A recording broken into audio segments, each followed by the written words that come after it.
नमस्कार दोस्तों, स्वागत है आप सभी का RP technical study YouTube channel में। तो दोस्तों, आज की इस वीडियो में अपन बात करने वाले हैं डीआरडीओ का प्रीवियस ईयर क्वेश्चन पेपर है जो कि इलेक्ट्रिशियन ट्रेड का है।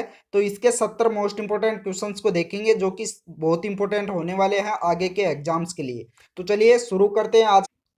तो दोस्तों, आज का हमारा पहला क्वेश्चन है, पावर प्लांट में रिजर्व जनरेटिंग क्षमता जो ऑपरेशन में है परंतु सर्विस में नहीं है उसको क्या कहते हैं? तो दोस्तों, उसको कहते हैं हॉट रिजर्व। उसको क्या कहते हैं? Hot reserve. तो इसका राइट आंसर हो जाएगा ऑप्शन नंबर ए।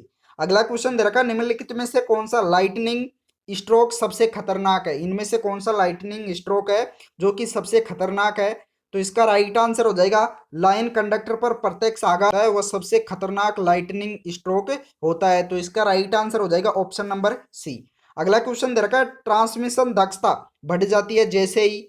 तो ऑप्शन के आधार पर इसका राइट आंसर बताना है कि ट्रांसमिशन लाइन होती है उसकी दक्षता कब बढ़ जाती है। तो दोस्तों, इसका राइट आंसर हो जाएगा वोल्टेज और पावर फैक्टर दोनों में वृद्धि होती है तो इसकी दक्षता भी क्या हो जाती है? बढ़ जाती है। दक्षता में भी क्या हो जाती है? वृद्धि हो जाती है। तो इसका राइट आंसर हो जाएगा ऑप्शन नंबर ये। अगला क्वेश्चन दोस्तों, क्वेश्चन नंबर 4 दे रखा है, जब प्रत्यावर्ती धारा कंडक्टर से गुजरती है तो उसमें क्या होता है? जब एक ऐसी धारा होती है वह कंडक्टर से अर्थात चालक से गुजरती है तो उसमें क्या होता है? तो दोस्तों, इसका राइट आंसर हो जाएगा सतह के पास कंडक्टर का भाग होता है उसका कोर की तुलना में अधिक करंट वहन करता है। वो क्या करता है? जो सतह के पास का कंडक्टर अर्थात चालक होता है वह भाग कोर की तुलना में अधिक करंट वहन करता है। तो इसका राइट आंसर हो जाएगा option number B. Correct answer होगा ऑप्शन बी। अगला क्वेश्चन दे रखा है, एक कंडक्टर का प्रभावी प्रतिरोध ओमिक प्रतिरोध के समान होगा यदि। ऑप्शन दे रखा है, करंट ट्रूज या तरंग रूप में होगा। बी दे रखा वोल्टेज कम होगा। सी दे रखा पावर फैक्टर एकम होगा। डी दे रखा करंट कंडक्टर क्रॉस सेक्शन में समान रूप से वितरित होगा। तो इसका राइट आंसर कौन सा होगा कि एक चालक होता है उसका प्रभावी प्रतिरोध ओमिक प्रतिरोध के समान कब होगा? तो इसका राइट आंसर हो जाएगा करंट कंडक्टर क्रॉस सेक्शन में समान रूप से वितरित होगा। क्या होगा? समान रूप से वितरित होगा। चलिए अगला क्वेश्चन दोस्तों, क्वेश्चन नंबर 6 दे रखा है, स्किन प्रभाव निर्भर करता है। स्किन प्रभाव होता है, इफेक्ट होता है, स्किन इफेक्ट वह किस पर निर्भर करता है? ऑप्शन दे रखा है कंडक्टर के आकार पर। बी दे रखा है करंट की आवृत्ति पर। सी दे रखा है कंडक्टर पदार्थ की प्रतिरोधकता पर। डी दे रखा है उपरोक्त सभी पर। तो दोस्तों, स्किन इफेक्ट होता है वह उपरोक्त सभी पर निर्भर करता है अर्थात कंडक्टर के आकार पर भी करता है, करंट की आवृत्ति पर भी करता है, वह प्रतिरोधकता पर भी करता है। तो इसका राइट आंसर हो जाएगा ऑप्शन नंबर डी। अगला क्वेश्चन दे रखा है, ओवरहेड ट्रांसमिशन लाइनों में कैपेसिटेंस के प्रभाव को उपेक्षित किया जा सकता है यदि लाइन की लंबाई किससे कम हो। तो ऑप्शन ए दे रखा 200 किलोमीटर। बी दे रखा 160 किलोमीटर। सी दे रखा 100 किलोमीटर। डी दे रखा 80 किलोमीटर। तो इनमें से करेक्ट आंसर कौन सा होगा? तो इसका राइट आंसर हो जाएगा ओवरहेड ट्रांसमिशन लाइन होती है उसके कैपेसिटेंस के प्रभाव को उपेक्षित किया जा सकता है यदि लाइन की लंबाई क्या हो? एक 80 किलोमीटर से कम हो। तो किससे कम हो? तो 80 किलोमीटर से कम हो तो इसका राइट आंसर हो जाएगा ऑप्शन नंबर डी। चलिए अगला क्वेश्चन, क्वेश्चन नंबर 8 दे रखा है, ओवरहेड लाइन के लिए सरज इंपीडेंस कितनी ली जाती है? ओवरहेड लाइन होती है उसके लिए सरज इंपीडेंस कितनी ली जाती है? तो इसका राइट आंसर हो जाएगा 100 से 200 ओम। कितनी ली जाती है? 100 से 200 ओम। तो राइट आंसर हो जाएगा ऑप्शन नंबर सी। चलिए अगला क्वेश्चन दोस्तों, क्वेश्चन नंबर 9 दे रखा है, पिन इंसुलेटर सामान्यतः लगभग खालिस्तान वोल्टेज तक उपयोग किया जाता है। पिन इंसुलेटर होता है वह कितने वोल्टेज तक उपयोग में लिया जाता है? तो दोस्तों, इसका राइट आंसर हो जाएगा 33 केवी तक। कितने केवी तक? 33 केवी तक। अर्थात तो 33 केवी का मतलब हो गया 33,000 वोल्टेज तक। कितने वोल्टेज तक? 33,000 वोल्टेज तक पिन इंसुलेटर का उपयोग किया जाता है। अगला क्वेश्चन दोस्तों, अगला क्वेश्चन दे रखा है, कोरोना सामान्यतः तब होता है जब कंडक्टर के आसपास हवा में इलेक्ट्रोस्टैटिक तनाव किससे अधिक होता है। तो इसका राइट आंसर इनमें से कौन सा होगा? तो दोस्तों, इसका राइट आंसर हो जाएगा 30 केवी पर सेंटीमीटर से अधिक होगा। तो इलेक्ट्रोस्टैटिक प्रभाव के कारण क्या होगा? तनाव 30 केवी प्रति सेंटीमीटर से अधिक होता है। तो राइट आंसर हो जाएगा ऑप्शन नंबर ये। अगला क्वेश्चन अगला क्वेश्चन दे रखा, यदि बिजली 500 किलोमीटर दूर पर संचारित की जानी है तो ट्रांसमिशन वोल्टेज की रेंज क्या होनी चाहिए? यदि बिजली की क्या करनी है? 500 किलोमीटर दूरी पर संचारित की जानी है, अर्थात पारेषण किया जाना है, तो उस पर ट्रांसमिशन वोल्टेज की रेंज क्या होनी चाहिए? तो दोस्तों इसका राइट आंसर हो जाएगा 150 किलो वोल्ट से 220 किलो वोल्ट होनी चाहिए। क्या होनी चाहिए? 150 केवी से 220 केवी होनी चाहिए। तो अगला क्वेश्चन दे रखा है, लिटज तारों का उपयोग मध्यवर्ती आवृत्तियों के लिए किया जाता है, खालिस्तान अभिभूत करने के लिए किसके लिए करते हैं? तो इसका राइट आंसर हो जाएगा स्किन प्रभाव के लिए। किसके लिए करते हैं? स्किन प्रभाव के लिए। तो राइट आंसर होगा ऑप्शन नंबर बी। अगला क्वेश्चन दे रखा है, यूएचएफ पर स्किन प्रभाव कम करने के लिए क्या करते हैं? यूएचएफ यूएचएफ इसके लिए स्किन प्रभाव को कम करने के लिए किसका उपयोग करते हैं? ऑप्शन दे रखा है कंडक्टर रंगे जाते हैं, बी दे रखा है कंडक्टर एनोडाइज किए जाते हैं, सी दे रखा चांदी छड़ी हुई तांबे की ट्यूब का उपयोग किया जाता है, डी दे रखा चांदी छड़ी हुई तांबे की छड़ का उपयोग किया जाता है। तो यूएचएफ स्किन प्रभाव कम करने के लिए क्या करते हैं? तो दोस्तों इसका राइट आंसर हो जाएगा चांदी छड़ी हुई तांबे की ट्यूब का उपयोग किया जाता है। करेक्ट आंसर होगा ऑप्शन नंबर सी। अगला क्वेश्चन दे रखा है, लंबी ट्रांसमिशन लाइनों पर इस्तेमाल किया जाने वाला रिले कौन सा होता है? अर्थात लंबी दूरी की जो ट्रांसमिशन लाइन होती है उस पर कौन सी रिले का उपयोग किया जाता है? तो दोस्तों उस पर किया जाता है महो रिले का। किसका उपयोग करते हैं? महो रिले का उपयोग लंबी ट्रांसमिशन लाइनों में किया जाता है। अगला क्वेश्चन दे रखा है, एससीआर चालक में स्टील का तार का क्या कार्य होता है? स्टील का तार होता है उसका उपयोग क्यों किया जाता है? तो दोस्तों स्टील का तार होता है एससीएसआर तार में, एससीएसआर तार होता है उसमें जो स्टील का तार होता है उसका उपयोग किया जाता है अतिरिक्त यांत्रिक शक्ति प्रदान करने के लिए। किसके लिए करते हैं? अतिरिक्त यांत्रिक शक्ति प्रदान करने के लिए एससीएसआर तार में स्टील का तार उपयोग किया जाता है। तो राइट आंसर होगा ऑप्शन नंबर डी। चलिए अगला क्वेश्चन। अगला क्वेश्चन दे रखा, बूस्टर मूलतः रूप से क्या है? बूस्टर होता है मूल रूप से क्या होता है? तो दोस्तों मूल रूप से वह ट्रांसफॉर्मर होता है। क्या होता है? एक ट्रांसफॉर्मर होता है। तो इसका राइट आंसर हो जाएगा ऑप्शन नंबर सी। अगला क्वेश्चन दे रखा है, निम्नलिखित में से कौन सा शॉर्ट सर्किट सबसे खतरनाक है? इनमें से कौन सा शॉर्ट सर्किट है अर्थात लघु परिपथ है जो सबसे खतरनाक है? तो इसका राइट आंसर कौन सा होगा इनमें से? इसका राइट आंसर हो जाएगा डेड शॉर्ट सर्किट होता है, वह सबसे खतरनाक शॉर्ट सर्किट होता है। कौन सा होता है? Dead short circuit. अगला क्वेश्चन दे रखा है, एक ट्रांसमिशन लाइन में यदि बूस्टर ट्रांसफार्मर का उपयोग किया जाना है तो अधिमानित स्थान क्या होगा? इसका राइट आंसर कौन सा होगा? तो इसका राइट आंसर हो जाएगा मध्यवर्ती बिंदु पर। कहाँ होगा? मध्यवर्ती बिंदु पर। अगला क्वेश्चन दे रखा है, उच्च वोल्टेज अनुप्रयोगों के लिए प्रयुक्त इंसुलेटर का किस चीज का परीक्षण किया जाता है? तो दोस्तों इसका राइट आंसर हो जाएगा ए व बी दोनों के लिए, अर्थात पावर आवृत्ति परीक्षण व आवेग परीक्षण। राइट आंसर होगा ऑप्शन नंबर सी। अगला क्वेश्चन दे रखा है, विद्युत रोधी पदार्थ की विद्युतीय विकार शक्ति निम्नलिखित में से निर्भर करती है। ऑप्शन दे रखा है अनुप्रयुक्त वोल्टेज के स्वरूप पर, बी दे रखा प्रावैद्युत पदार्थ में अपूर्णता पर, सी दे रखा दबाव तापमान और आर्द्रता पर, डी दे रखा उपरोक्त सभी। तो दोस्तों इसका राइट आंसर हो जाएगा उपरोक्त सभी पर। राइट आंसर होगा ऑप्शन नंबर डी। अगला क्वेश्चन नंबर 21 दे रखा है, निम्नलिखित में से किस गैस का उपयोग विद्युत उपकरणों में विद्युत रोधी पदार्थ के रूप में किया जाता है? किस गैस का किया जाता है इसमें से? ऑप्शन दे रखा है नाइट्रोजन, बी दे रखा है कार्बन डाइऑक्साइड, सी दे रखा है सल्फर हेक्साफ्लोराइड, डी दे रखा है फ्रीऑन। तो इनमें से राइट आंसर कौन सा होगा? तो इसका राइट आंसर हो जाएगा सल्फर हेक्साफ्लोराइड का, अर्थात इसको SF6 भी कह सकते हैं। इसको क्या कहते हैं? SF6। अगला क्वेश्चन दे रखा, ठोस विद्युत रोधी पदार्थ का विद्युत यांत्रिक विकार किस कारण होता है? तो दोस्तों इसका राइट आंसर हो जाएगा ऑप्शन नंबर डी, कंपन के कारण। राइट आंसर क्या होगा? Option number D. अगला क्वेश्चन दोस्तों क्वेश्चन नंबर 24 दे रखा है, एक 100 वोल्टेज एसी सप्लाई से 800 प्राथमिक चक्र और 200 द्वितीयक चक्र वाले ट्रांसफार्मर की आपूर्ति की जाती है। तो द्वितीयक वोल्टेज ज्ञात करना है। क्या ज्ञात करके बताना है आपको? द्वितीयक वोल्टेज ज्ञात करके बताना है। तो दोस्तों द्वितीयक वोल्टेज ज्ञात करने के लिए क्या करेंगे? आपको जब प्राथमिक चक्र दे रखा है, द्वितीयक चक्र दे रखा है और प्राइमरी के वोल्टेज दे रखा है, तो सूत्र क्या लगेगा? N2 बटे N1 बराबर है E2/E1। क्या होगा? N2/N1 बराबर है E2/E1। अर्थात N2 का मतलब हो गया द्वितीयक वाइंडिंग होती है उसमें चक्रों की संख्या। तो द्वितीयक वाइंडिंग में चक्रों की संख्या कितनी है? 200। तो 200 बटे प्राथमिक में कितनी है? 800।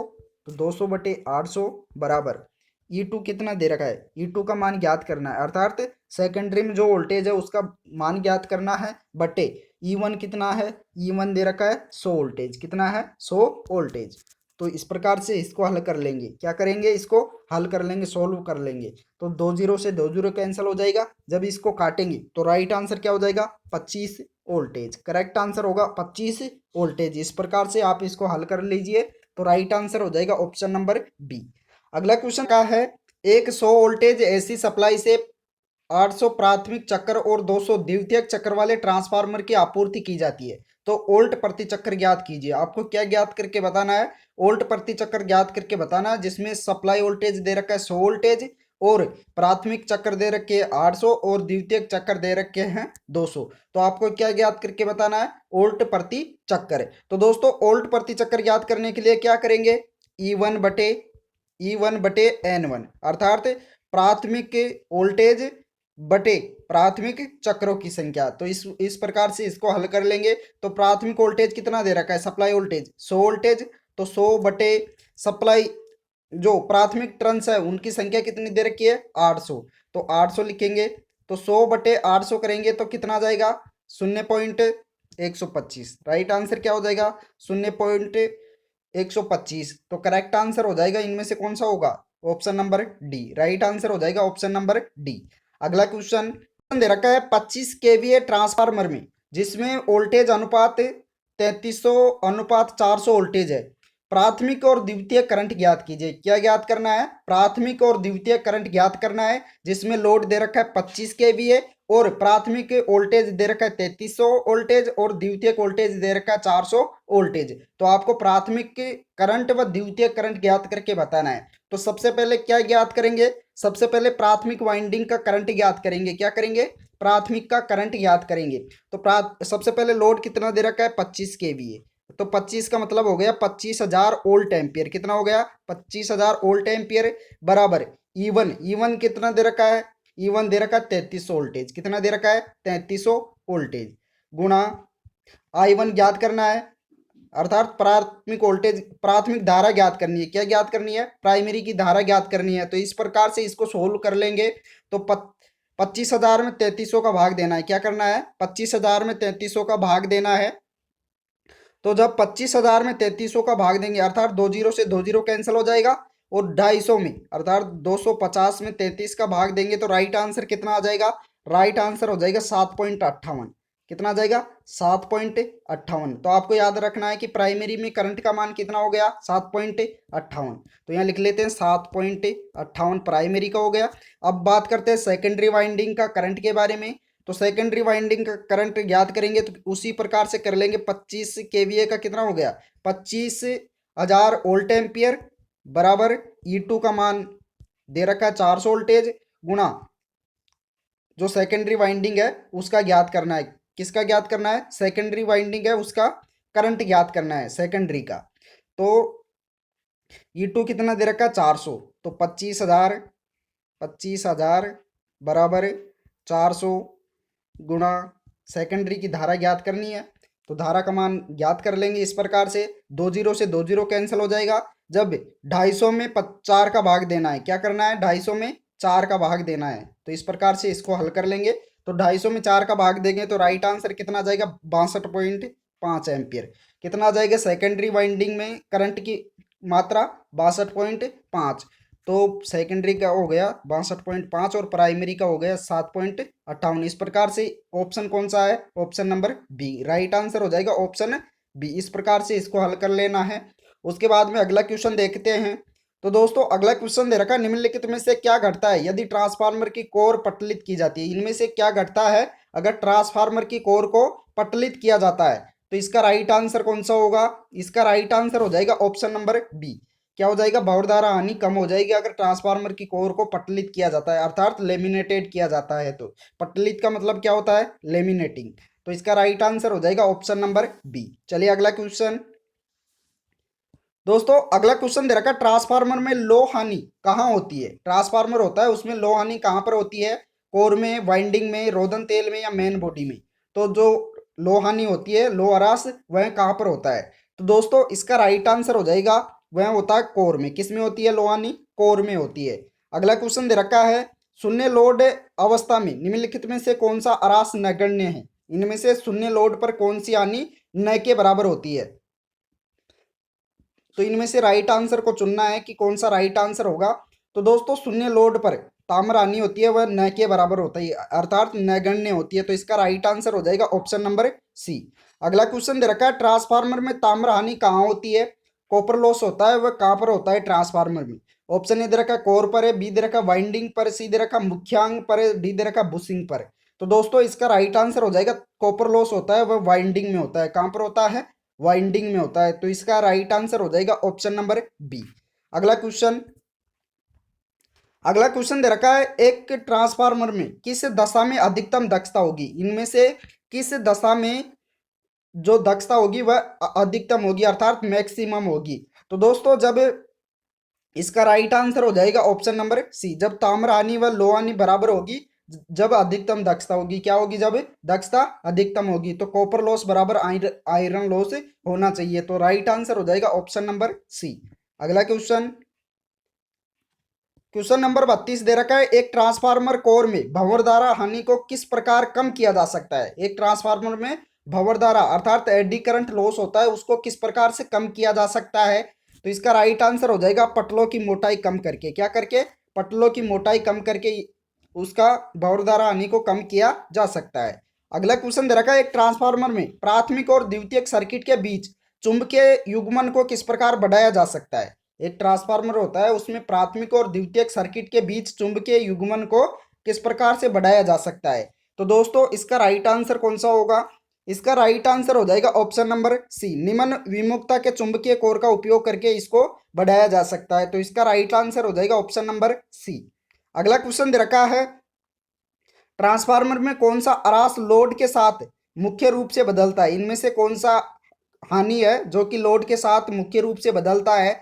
तो दोस्तों इसका राइट आंसर हो जाएगा कॉपर लॉस होता है, वह लोड के साथ बदलता है। कौन सा लॉस बदलता है, ताम्र लॉस। तो इसका राइट आंसर हो जाएगा option number C. Question number 35 दे रखा है। दोस्तों क्वेश्चन नंबर 35 है, ट्रांसफार्मर में पावर फैक्टर होता है। ट्रांसफार्मर होता है उसमें पावर फैक्टर क्या होता है। ऑप्शन दे रखा है हमेशा एक कम होता है, बी दे रखा है हमेशा लीडिंग होता है, सी दे रखा है हमेशा लैगिंग होता है, डी दे रखा है लोड के पावर फैक्टर पर निर्भर करता है। तो ट्रांसफार्मर होता है उसमें पावर फैक्टर किस प्रकार से होता है। तो इसका राइट आंसर हो जाएगा लोड के पावर फैक्टर पर निर्भर करता है। किस प्रकार से निर्भर करता है, लोड के पावर फैक्टर पर निर्भर करता है। अगला क्वेश्चन दे रखा है, शून्य लोड पर ट्रांसफार्मर द्वारा लिया गया करंट क्या होता है। तो ट्रांसफार्मर पर शून्य लोड पर लिया गया करंट क्या होता है। तो इसका राइट आंसर हो जाएगा अनुप्रयुक्त वोल्टेज से 80 डिग्री कम होता है। क्या होता है, 80 डिग्री कम होता है। तो इसका राइट आंसर हो जाएगा ऑप्शन नंबर ये। अगला क्वेश्चन। दोस्तों अगला क्वेश्चन दे रखा है, एक ट्रांसफार्मर पर शॉर्ट सर्किट परीक्षण क्या देगा। एक ट्रांसफार्मर होता है उसमें शॉर्ट सर्किट क्या देगा। ऑप्शन ए दे रखा है लोड, पूर्ण लोड पर ताम्र हानि, बी दे रखा है अर्ध लोड पर ताम्र हानि, सी दे रखा है किसी भी लोड पर लो हानि, डी दे रखा है लोहे अरास और ताम्र अरास का योग।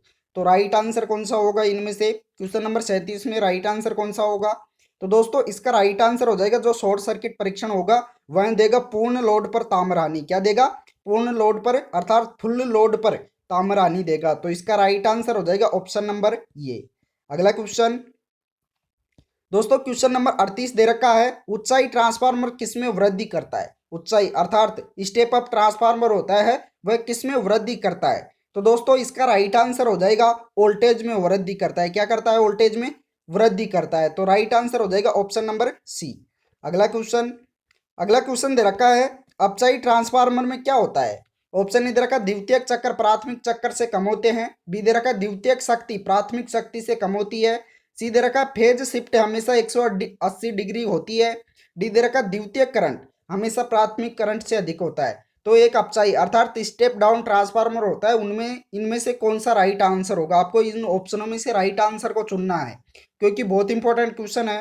तो दोस्तों इसका राइट आंसर हो जाएगा दो, द्वितीयक चक्कर होता है वह प्राथमिक चक्कर से कम होता है। एक स्टेप डाउन ट्रांसफार्मर होता है उसमें क्या होता है, द्वितीयक चक्कर प्राथमिक चक्कर से कम होता है। तो इसका राइट आंसर हो जाएगा ऑप्शन नंबर ये। अगला क्वेश्चन दे रखा है, उच्च आवृत्ति ट्रांसफार्मर में क्या होता है। एक हाई फ्रीक्वेंसी ट्रांसफार्मर होता है उसमें क्या होता है। ऑप्शन ए दे रखा है कार्बन कोर का उपयोग किया जाता है, बी दे रखा है कास्टीय कोर का उपयोग किया जाता है, सी दे रखा है फेराइट कोर का उपयोग किया जाता है, डी दे रखा है एल्यूमिनियम कोर का उपयोग किया जाता है। तो उच्च आवृत्ति वाला ट्रांसफार्मर होता है उसमें किसका उपयोग किया जाता है, इन ऑप्शनों में से राइट आंसर को चुन के बताना है। जिसका राइट आंसर हो जाएगा फेराइट कोर का उपयोग किया जाता है। उच्च आवृत्ति ट्रांसफार्मर होते हैं उसमें क्या किया जाता है, फेराइट कोर का उपयोग किया जाता है। तो इसका राइट आंसर हो जाएगा ऑप्शन नंबर सी। अगला क्वेश्चन, अगला क्वेश्चन दे रखा है ट्रांसफार्मर पर ओपन सर्किट परीक्षण क्या देगा। ऑप्शन ए दे रखा कोर लॉस, बी दे रखा ताम्र लॉस, सी दे रखा कोर और ताम्र लॉस का योग, डी दे रखा रिएक्टेंस का रिसाव। तो राइट आंसर कौन सा होगा इनमें से। तो दोस्तों इसका राइट आंसर हो जाएगा कोर लॉस, राइट आंसर होगा ऑप्शन नंबर ये। अगला क्वेश्चन, क्वेश्चन नंबर 42 दे रखा है, एक ट्रांसफार्मर में रिसाव प्रवाह निम्न पर निर्भर करता है। रिसाव प्रवाह किस पर निर्भर करता है। ऑप्शन ए दे रखा लोड करंट पर है, बी दे रखा लोड करंट और वोल्टेज पर है, सी दे रखा लोड करंट वोल्टेज और आवृत्ति पर है, डी दे रखा लोड करंट वोल्टेज और आवृत्ति व पावर फैक्टर पर है। तो एक ट्रांसफार्मर होता है उसमें रिसाव प्रवाह निम्न में से किस पर निर्भर करता है, राइट आंसर कौन सा होगा। तो दोस्तों इसका राइट आंसर हो जाएगा लोड करंट पर निर्भर करता है। तो राइट आंसर होगा ऑप्शन नंबर ये। अगला क्वेश्चन दे रखा है, निम्नलिखित में से कौन सा ट्रांसफार्मर पर एक नियमित परीक्षण नहीं है। इनमें से ट्रांसफार्मर पर कौन सा परीक्षण नहीं किया जाता है, नियमित नहीं है।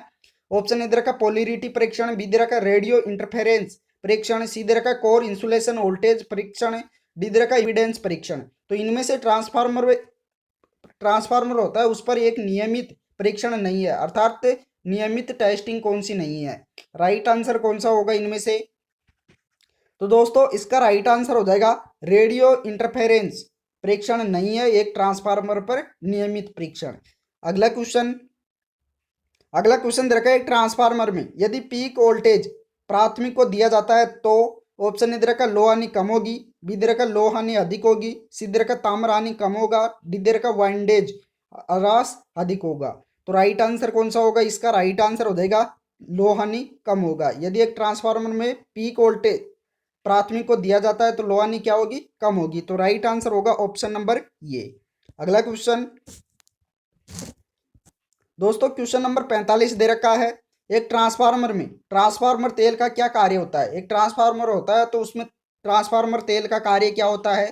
तो दोस्तों ट्रांसफार्मर तेल का कार्य होता है इंसुलेशन और शीतलन प्रदान करना। राइट आंसर क्या हो जाएगा, ऑप्शन नंबर ये। अगला क्वेश्चन, अगला क्वेश्चन दे रखा है बुकोल्स रिले का उपयोग किस पर किया जाता है। बुकोल्स रिले होता है वो किस पर किया जाता है। ऑप्शन ए दे रखा वायु शीतलित ट्रांसफार्मर में, बी दे रखा तेल शीतलित ट्रांसफार्मर में, सी दे रखा वेल्डिंग ट्रांसफार्मर में, डी दे रखा फर्नेस ट्रांसफार्मर में। तो बुकोल्स रिले होता है उसका उपयोग इनमें से किस पर किया जाता है, अति महत्वपूर्ण क्वेश्चन है। तो दोस्तों इसका राइट आंसर हो जाएगा तेल शीतलित ट्रांसफार्मर में बुकोल्स रिले का उपयोग किया जाता है। राइट आंसर होगा ऑप्शन नंबर बी। अगला क्वेश्चन, दोस्तों अगला क्वेश्चन दे रखा है, एक वितरण ट्रांसफार्मर में सामान्यतः क्या होता है। एक डिस्ट्रीब्यूशन ट्रांसफार्मर होता है उसमें नॉर्मली क्या होता है। ऑप्शन ए दे रखा है कोर ह्रास ताम्र ह्रास के बराबर होता है, बी दे रखा है कोर ह्रास ताम्र हानि से अधिक होता है, सी दे रखा है कोर हानि ताम्र हानि से कम होता है, डी दे रखा है कोर हानि ताम्र हानि का आधा होता है। तो एक वितरण ट्रांसफार्मर होता है उसमें सामान्यतः क्या होता है, अति महत्वपूर्ण क्वेश्चन है। तो दोस्तों इसका राइट आंसर हो जाएगा कोर हानि ताम्र हानि से कम होता है। राइट आंसर क्या होगा, ऑप्शन नंबर सी। अगला क्वेश्चन, अगला क्वेश्चन दे रखा है बुकोल्स रिले ट्रांसफार्मर में कार्य करेगी जब कभी भी। ऑप्शन ए दे रखा बड़ा आंतरिक दोष पर है, बी दे रखा चुंबकीय सर्किट की संतृप्ति पर है, सी दे रखा अधिभार पर है, डी दे रखा उपरोक्त में से कोई भी। तो राइट आंसर कौन सा होगा, बुकोल्स रिले होती है वह ट्रांसफार्मर में कार्य करेगी जब कभी भी। इसका राइट आंसर इन ऑप्शनों में से चुनना है। तो इसका राइट आंसर हो जाएगा बड़ा आंतरिक दोष होने पर क्या करेगी, जब एक बुकोल्स रिले कब काम करेगी, जब उसमें कोई बड़ा आंतरिक दोष हो जाएगा। तो अगला क्वेश्चन, अगला क्वेश्चन दे रखा है एक ट्रांसफार्मर में शून्य वोल्टेज विनियमन कब होगा। ऑप्शन ए दे रखा शून्य पावर फैक्टर पर है, बी दे रखा लेगिंग पावर फैक्टर पर है, सी दे रखा लीडिंग पावर फैक्टर पर है, डी दे रखा एकम पावर फैक्टर पर। तो एक ट्रांसफार्मर में शून्य वोल्टेज विनियमन कब होगा, इसका राइट आंसर हो जाएगा option number C, leading power factor पर। राइट आंसर क्या होगा, option number C. Right answer क्या हो जाएगा, ऑप्शन सी। अगला क्वेश्चन, अगला क्वेश्चन दे रखा है एक ऑटो ट्रांसफार्मर का उपयोग किया जाता है। एक ऑटो ट्रांसफार्मर होता है, उसका उपयोग किसके लिए करते हैं। तो दोस्तों जब परिवर्तन अनुपात कम होता है तो उसमें क्या किया जाता है, ऑटो ट्रांसफार्मर का उपयोग किया जाता है। तो राइट आंसर हो जाएगा option number D. Correct answer क्या होगा, ऑप्शन डी। चलिए अगला क्वेश्चन, क्वेश्चन नंबर 51 दे रखा है यदि ट्रांसफार्मर कोर तांबे से बना हो तो क्या होगा। यदि ट्रांसफार्मर की कोर है वह तांबे से अर्थात कॉपर से बना हो तो क्या होगा। तो दोस्तों इसका राइट आंसर हो जाएगा भंवरधारा हानि अधिक होगा, भंवरधारा हानि हानि क्या होगा, कम होगा। तो राइट आंसर हो जाएगा ऑप्शन नंबर बी। अगला क्वेश्चन, अगला क्वेश्चन दे रखा है लोड अवस्था में दो समान ट्रांसफार्मर की दक्षता किसके द्वारा निर्धारित की जा सकती है। ऑप्शन ए दे रखा बैक टू बैक परीक्षण, बी दे रखा ओपन सर्किट परीक्षण, सी दे रखा शॉर्ट सर्किट परीक्षण, डी दे रखा उपरोक्त में से कोई भी। तो इसका राइट आंसर कौन सा होगा कि लोड की अवस्था में दो समान ट्रांसफार्मर की दक्षता किसके द्वारा निर्धारित की जा सकती है। तो इसका राइट आंसर हो जाएगा बैक टू बैक परीक्षण। राइट आंसर होगा ऑप्शन नंबर ये। अगला क्वेश्चन, अगला क्वेश्चन दे रखा है यदि एक ट्रांसफार्मर कोर तांबे से बना है और क्वाइल स्टील तार से बना है तो क्या होगा। एक ट्रांसफार्मर कोर किससे बना है, तांबे से, और उसकी क्वाइल स्टील तार से बनी है तो उसमें क्या होगा। तो दोस्तों इसका राइट आंसर हो जाएगा वाइंडिंग में ताम्र हानि अधिक होगा। वाइंडिंग में क्या होगा, ताम्र हानि अधिक होगा। तो इसका राइट आंसर हो जाएगा ऑप्शन नंबर बी। अगला क्वेश्चन दे रखा है एक ट्रांसफार्मर में निम्नलिखित में से कौन सा अरास पूर्ण भार पर भी शून्य होता है। इनमें से ट्रांसफार्मर में कौन सी हानि है जो कि फुल लोड पर भी शून्य ही होता है। ऑप्शन ए दे रखा भंवरधारा हानि, बी दे रखा शैथिल्य हानि, सी दे रखा कोर हानि, डी दे रखा घर्षण हानि। तो राइट आंसर कौन सा होगा। तो दोस्तों इसका राइट आंसर हो जाएगा घर्षण हानि है वह शून्य होगा फुल लोड पर भी। अगला क्वेश्चन, अगला क्वेश्चन दे रखा है स्कॉट कनेक्शन में मुख्य ट्रांसफार्मर में केंद्रीय टेप होता है। तो दोस्तों इसका राइट आंसर हो जाएगा option number C. Correct answer क्या हो जाएगा, प्राथमिक और द्वितीयक वाइंडिंग दोनों पर। राइट आंसर क्या होगा, स्कॉट कनेक्शन में मुख्य ट्रांसफार्मर में केंद्रीय टेप कहां पर होगा, प्राथमिक और द्वितीयक वाइंडिंग दोनों पर। तो राइट आंसर हो जाएगा ऑप्शन नंबर सी। अगला क्वेश्चन, अगला क्वेश्चन दे रखा है ट्रांसफार्मर में टैप चेंजर का उपयोग किस लिए किया जाता है। प्राथमिक वोल्टेज में समायोजन के लिए, द्वितीयक वोल्टेज में समायोजन के लिए, सी दे रखा प्राथमिक और द्वितीयक वोल्टेज में समायोजन के लिए, डी दे रखा पावर फैक्टर में समायोजन के लिए। तो इसका राइट आंसर कौन सा होगा। तो दोस्तों इसका राइट आंसर हो जाएगा द्वितीयक वोल्टेज में समायोजन के लिए टैप चेंजर का उपयोग किया जाता है। राइट आंसर होगा ऑप्शन नंबर बी। अगला क्वेश्चन, क्वेश्चन नंबर 57 दे रखा है एक ट्रांसफार्मर में अधिक करंट क्या प्रभावित करता है। अधिक करंट होता है वह क्या प्रभावित करता है। तो दोस्तों इसका राइट आंसर हो जाएगा तापमान में वृद्धि भी करता है, इंसुलेशन लाइफ भी करता है, यांत्रिक तनाव भी करता है। तो राइट आंसर हो जाएगा उपरोक्त सभी। अगला क्वेश्चन दे रखा है करंट ट्रांसफार्मर का उपयोग निम्नलिखित में से किस उपकरण के साथ किया जा सकता है। तो दोस्तों एक करंट ट्रांसफार्मर होता है उसका उपयोग इनमें से किस उपकरण के साथ किया जा सकता है। तो इसका राइट आंसर हो जाएगा ऑप्शन नंबर डी, उपरोक्त में से किसी के साथ भी, अर्थात तो वाट मीटर भी, एमीटर भी, वाट आवर मीटर भी। तो राइट आंसर हो जाएगा ऑप्शन नंबर डी। अगला क्वेश्चन, अगला क्वेश्चन दे रखा है निम्नलिखित में से क्या ट्रांसफार्मर पर एक फिटिंग नहीं है। इनमें से ट्रांसफार्मर पर क्या एक फिटिंग नहीं है, ब्रीदर, कंजर्वेटर, बुकोल्स रिले या कम्यूटेटर। तो इसका राइट आंसर कौन सा होगा। तो दोस्तों ट्रांसफार्मर होता है उसमें कम्यूटेटर का कोई भी काम नहीं होता है। तो इसका राइट आंसर हो जाएगा ऑप्शन नंबर डी। अगला क्वेश्चन, अगला क्वेश्चन दे रखा ट्रांसफार्मर की रिएक्टेंस किस पर निर्भर करती है। तो दोस्तों ट्रांसफार्मर की रिएक्टेंस होती है वह रिसाव प्रभाव पर निर्भर करती है। किस प्रभाव पर निर्भर करती है, रिसाव प्रभाव पर। तो इसका राइट आंसर होगा ऑप्शन सी। अगला क्वेश्चन, अगला क्वेश्चन दे रखा है यदि सप्लाई वोल्टेज की आवृत्ति दोगुनी हो जाती है तो कौन सा रास बढ़ जाएगा। यदि सप्लाई वोल्टेज की फ्रीक्वेंसी दोगुनी हो जाती है तो कौन सी हानि बढ़ जाएगा? तो दोस्तों इसका राइट आंसर हो जाएगा भंवर धारा हानि। राइट आंसर क्या होगा? ऑप्शन नंबर ये। अगला क्वेश्चन, अगला क्वेश्चन दे रखा है, निम्नलिखित में से किस ट्रांसफार्मर में प्राथमिक वाइंडिंग का हिस्सा द्वितीयक वाइंडिंग के रूप में भी कार्य करता है? तो दोस्तों इसका राइट आंसर हो जाएगा option number D, auto transformer. Correct answer होगा ऑप्शन नंबर डी।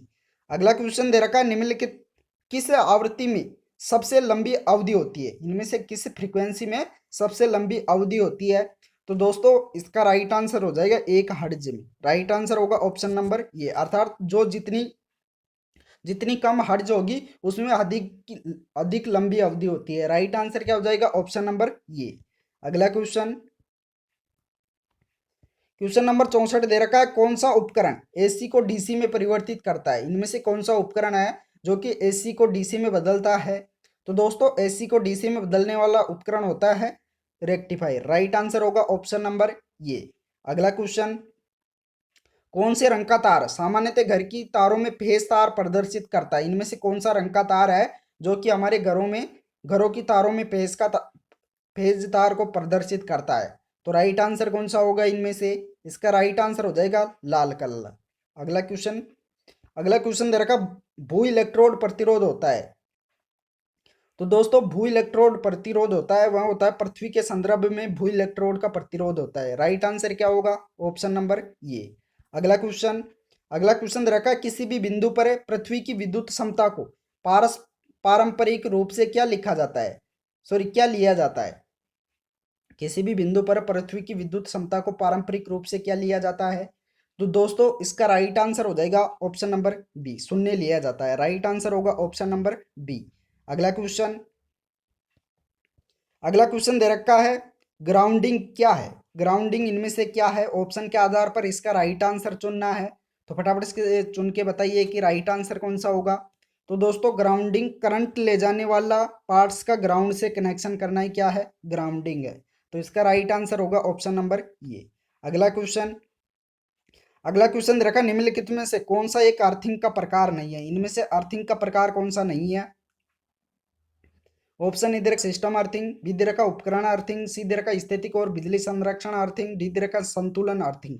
तो इनमें से अर्थिंग का प्रकार कौन सा नहीं है? तो इसका राइट आंसर हो जाएगा संतुलन अर्थिंग। यह अर्थिंग का प्रकार नहीं है। अगला क्वेश्चन, निम्नलिखित में से कौन सा इलेक्ट्रोड का प्रकार है? तो दोस्तों इनमें से इलेक्ट्रोड का प्रकार कौन सा है? इसका राइट आंसर हो जाएगा प्लेट इलेक्ट्रोड भी, पाइप इलेक्ट्रोड भी, रोड इलेक्ट्रोड भी। तो राइट आंसर हो जाएगा उपरोक्त सभी। राइट आंसर क्या होगा? Option number D.